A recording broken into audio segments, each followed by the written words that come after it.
Friends, சிறுகடிக்க ஆசை serial today episode என்ன மாதிரியான ட்விஸ்ட் ஆக்க போகுதுன்னு பார்க்கலாம்.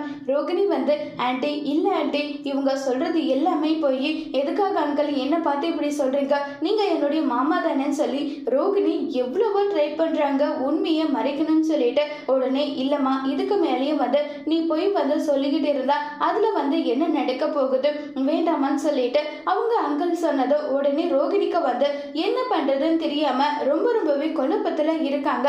இல்ல நடந்தது என்னன்றத நானே சொல்றேன். ரோகிணியோட ஃப்ரெண்டு வித்யா இருக்காங்கல்ல, அவங்க எனக்கு ரொம்பவே க்ளோஸ். அவங்க தான் உனக்கு இப்படி ஒரு கேரக்டர் கொடுக்குறேன், இதுல நீ நடி நல்லா சொன்னது, அதை நம்பி தான் நான் நடிச்சேன், இதுக்கும் எனக்கும் எந்த சம்மந்தமும் கிடையாதுன்னு சொல்லிட்டு எல்லா உண்மையும் சொல்லிட்டு நேரா ரோகிணி கிட்ட போயிட்டு இதுக்கு மேலே உண்மையை மறைச்சு என்ன பண்ண போற, இனிமேலாவது ஒழுங்கா சந்தோஷமா வாழ்றதுக்கான வழியை பாருன்னு சொல்லிட்டு எல்லா உண்மையும் சொல்லிடுறாங்க. இதை கேட்டதுமே வந்து விஜயா வந்து என்னை பார்த்தா உனக்கு எப்படி தெரியுது, முட்டாள் மாதிரி தெரியுதாடி, ஒவ்வொரு முறையும் இப்படியே தான் போய் சொல்லிட்டு இருப்பியான்னு சொல்லிட்டு விஜய் வந்து ரோகிணி மேல பயங்கர கோபப்படுறாங்க. அண்ணாமலை எப்பயும் இல்லாத அண்ணாமலை அந்த அளவுக்கு கோபமா ரோகிணி கிட்ட நடந்துக்கிறாங்க.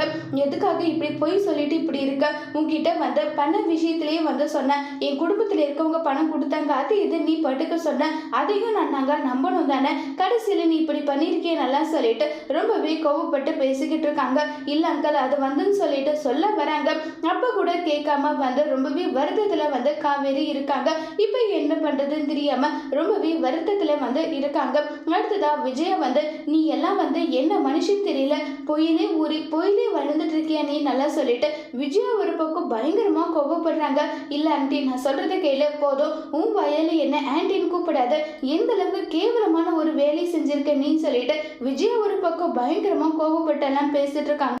இப்ப விஜயாவுக்கு என்ன பண்றதுன்னு தெரியாம விஜயாவை நினைச்சு ரொம்பவே வருத்தத்துல வந்து இருக்காங்க. இப்ப விஜயா என்ன முடிவு எடுக்க போறாங்க, இத ரோகிணி எப்படி சமாளிக்க போறாங்கிறத வரப்போற எபிசோட்ல வெயிட் பண்ணி பார்க்கலாம். தேங்க்யூ.